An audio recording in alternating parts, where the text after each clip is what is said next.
দেখো, কিছু পেতে গেলে জীবনে কিছু তোমাকে ত্যাগ করতে হবে। তো আমি অন্য কিছু তোমাকে টাকা পয়সা ত্যাগ করতে বলছি না। তুমি যদি কিছু শিখতে চাও তাহলে তোমাকে কিছু সময় তোমাকে এখানে স্পেন্ড করতে হবে।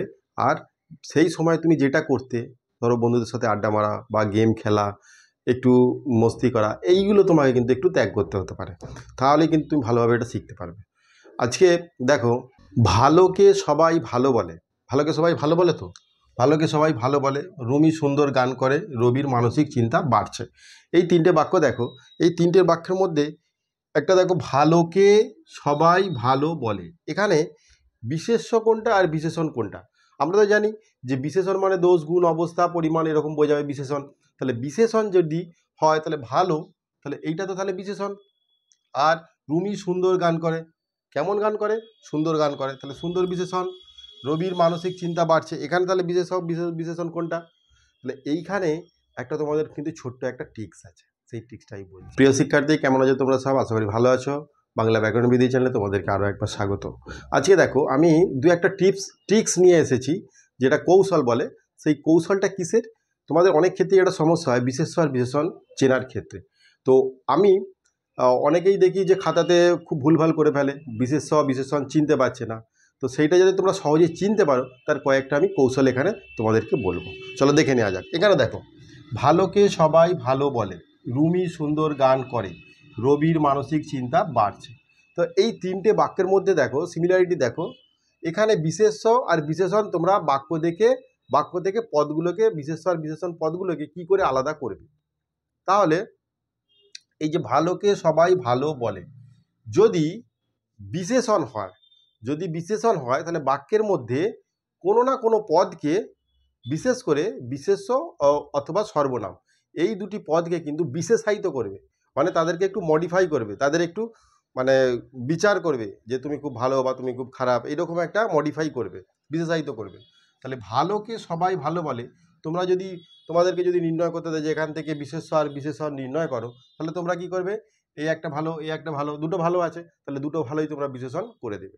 কিন্তু না, এই ভালোর মধ্যে একটা বিশেষ্য আছে আর একটা হচ্ছে বিশেষণ আছে। দেখো, এই যে ভালোটা, এই ভালোটা, ভালোকে সবাই ভালো বলে। তাহলে এই যে ভালো বলে, যদি যখন তোমরা বিশেষণ নির্ণয় করবে না, তখন কয়েকটা প্রশ্ন করবে। বিশেষণ নির্ণয় করতে গেলে প্রশ্ন কি করবে? কেমন দিয়ে প্রশ্ন করবে। কেমন দিয়ে? কেমন বলে? ভালো বলে। তাহলে এই যে কেমন বলে না ভালো বলে, এই কেমন দিয়ে প্রশ্ন করলে যদি উত্তরটা একদম এখানে বাক্যের মধ্যে থাকে, তাহলে সেইটাই কিন্তু বিশেষণ হবে। তাহলে কেমন বলে না ভালো বলে, তাহলে এইটা হচ্ছে বিশেষণ। বুঝতে পারলে? এটা হচ্ছে বিশেষণ। এটা কাকে বিশেষায়িত করছে? ভালোকে সবাই ভালো বলে। এই কাকে সবাইকে বিশেষায়িত করছে? সবাই ভালো এরকম না, ভালোকে ভালো বলছে। ভালোকে মানে হচ্ছে কোনো একটা ভালো ব্যক্তি বা ভালো ছেলে বা ভালো খাবার দাবার, এইরকম। তো যাই হোক, তাহলে এই ভালোটাকে বিশেষায়িত করছে। যাকে বিশেষায়িত করছে বা যাকে মডিফাই করার চেষ্টা করছে এই পদটা, সেইটাই হচ্ছে বিশেষ্য। তাহলে কি হবে? তাহলে বিশেষ্য কোনটা? তাহলে বিশেষ্য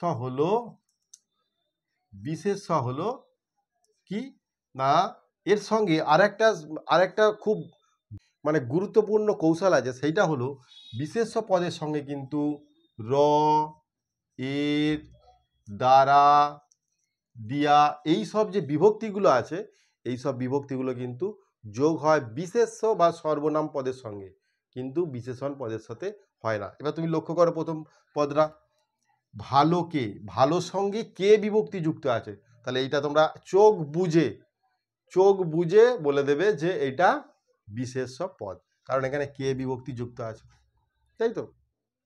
তাহলে কি বললাম? বিশেষণ পদ হচ্ছে কেমন দিয়ে তোমরা প্রশ্ন করে দেখবে যে এটা ঠিক উত্তরটা আসছে কিনা বাক্যের মধ্যে। আর বিশেষ্য হলে পারে তার সঙ্গে কিন্তু র এর যদি যুক্ত নাও থাকে, তাহলে কিন্তু এটা যুক্ত করা যায়। তোমরা এটা দেখে নেবে যে এটার সাথে যুক্ত করা যাচ্ছে কি যাচ্ছে না। ঠিক আছে? যেমন এইটা দেখো, দ্বিতীয় বাক্যটা, রুমি সুন্দর গান করে। তাহলে এখানে এই যে সুন্দর, এটা তো দেখেই বোঝা যাচ্ছে সুন্দরটা বিশেষণ, কিন্তু এই সুন্দরটা কাকে বিশেষায়িত করছে? তাহলে এখানে আমি করব কি, কেমন গান করে, কেমন গান করে, তাহলে সুন্দর গান করে, তাহলে সুন্দরটা বিশেষণ। তাহলে এখানে কাকে বিশেষায়িত করছে না, গানটাকে, গানটা হচ্ছে বিশেষ্য পদ, তাহলে এই গানটাকে বিশেষায়িত করছে। কেমন গান, সুন্দর গান, বুঝেছো? আর এখানে আরও একটা বিশেষ্য আছে, সেটা হচ্ছে রুমি, এটা তো নাম দেখে বোঝাই যাচ্ছে। তাহলে এখানে এই রুমি, এটা তোমরা বিশেষ্য কি বিশেষণ এটা কি করে চিনবে? কারণ এর সাথে তোমরা যুক্ত করে দেখবে র কিংবা এর বা দ্বারা দিয়া যুক্ত হচ্ছে কি বা হচ্ছে না। তাহলে যদি বলি রুমির সুন্দর গান সবাই শোনে, যদি বলি তাহলে রুমির হয়ে গেল, র যুক্ত করা যাচ্ছে। তাহলে রুমির দ্বারা খুব সুন্দর গান করা হয়, তাহলে এটাও দ্বারা যুক্ত করা যাচ্ছে, তাহলে এইটা হচ্ছে বিশেষ্য পদ হবে। ওই গান, যদি বলি গান, গানটা বিশেষ্য না বিশেষণ, তাহলে গানের সাথে দেখো যুক্ত করে দেখো হচ্ছে কি, যুক্ত করা যাচ্ছে কি যাচ্ছে না। গানের বা গানের দ্বারা সবাইকে মোহিত করলো, গানের গলা খুব ভালো, তাহলে এইটা হচ্ছে বিশেষ্য পদ হবে। তাহলে এই দেখো রবির মানসিক চিন্তা বাড়ছে, এখানে দেখো আবার কি বলেছি, বিশেষণ যদি নির্ণয় করতে হয় প্রথমেই কেমন দিয়ে প্রশ্ন করবে দেখবে। হ্যাঁ, কেমন চিন্তা বাড়ছে, কেমন চিন্তা বাড়ছে না মানসিক চিন্তা বাড়ছে। এই যে মানসিকটা বিশেষ্য না বিশেষণ, তোমরা কিন্তু এই কেমনটা দিয়ে প্রশ্ন করলেই কিন্তু বুঝতে পেরে যাবে। আর এর সঙ্গে তোমরা র কিংবা এর যুক্ত করে দেখবে যে শক্তি যুক্ত করা যাচ্ছে কি যাচ্ছে না। মানসিকের এরকম কি কথা হয়, হয় না, বা মানসিক দ্বারা এরকম হয় না। তাহলে এইটা হবে বিশেষণ। কেন বিশেষণ হবে না, কেমন চিন্তা পারছে না মানসিক চিন্তা পারছে, আমি উত্তরটা পেয়ে গেছি, তাহলে এটা হচ্ছে বিশেষণ। এবার হচ্ছে দেখো এই যে রবি, রবি নামের সঙ্গে কিন্তু র যুক্ত আছে, তাহলে এইটা হচ্ছে বিশেষ্য, এটা হচ্ছে বিশেষ্য। এবার দেখো এই যে মানসিক, এইটার একটা পদ পরিবর্তিত হয়ে কিন্তু বিশেষণ হয়েছে। এর তাহলে বিশেষ্য রূপটা কোনটা? বিশেষ্য রূপটা হচ্ছে মন, এটা হচ্ছে মন। মনের সঙ্গে কিন্তু র কিংবা যে বিভক্তিগুলো যুক্ত হয় করা যায়, সেগুলো কিন্তু এর সাথে মনের সাথে যুক্ত করা যাবে। যেমন মনের দিক থেকে সে খুব দুর্বল, হ্যাঁ, বা তিনি মন জয় করে নিয়েছেন, এই যে ব্যাপারগুলো, এইগুলো কিন্তু তাহলে এর সাথে যুক্ত করে দেখলে যে হ্যাঁ ঠিকঠাক আছে, তাহলে এইটা হচ্ছে বিশেষ্য। আর এর সাথে যেহেতু যুক্ত করা যাচ্ছে না বিভক্তিগুলো, তাহলে এটা বিশেষণ, এবং কেমন দিয়ে প্রশ্ন করলো এই উত্তরটাই আসছে, এটা তাহলে বিশেষণ। তাহলে আশা করি বিশেষ্য আর বিশেষণের মানে 80% আমি সমাধান কিন্তু করে দিতে পারলাম। তোমরা কি মনে করো? আমি তো দেখো, কেউ কোনো পৃথিবীতে কোনো মাস্টার বা কোনো ফ্যাকাল্টি বা কোনো বিশেষজ্ঞ 100% কিন্তু তোমাকে 100% কিন্তু তোমাকে তৈরি করতে পারবে না। কারণ সেই 100% তৈরি হতে গেলে 80% তুমি সংগ্রহ করলে, আর বাকি 20% কিন্তু তোমাকে সেই প্রচেষ্টাটা দিতে হবে। তুমি এগুলো প্র্যাকটিস করবে, আরও বেশি করে দেখবে, বই খুলে দেখবে যে আমি বিশেষ্য বিশেষণ সত্যিকারে নির্ণয় করতে পারছি কি না, তাহলে দেখবে যে খুব সহজেই তোমরা এগুলো পেরে যাবে। চলো আজকের ভিডিওটা এই পর্যন্ত, ভালো থেকো, থ্যাংক ইউ।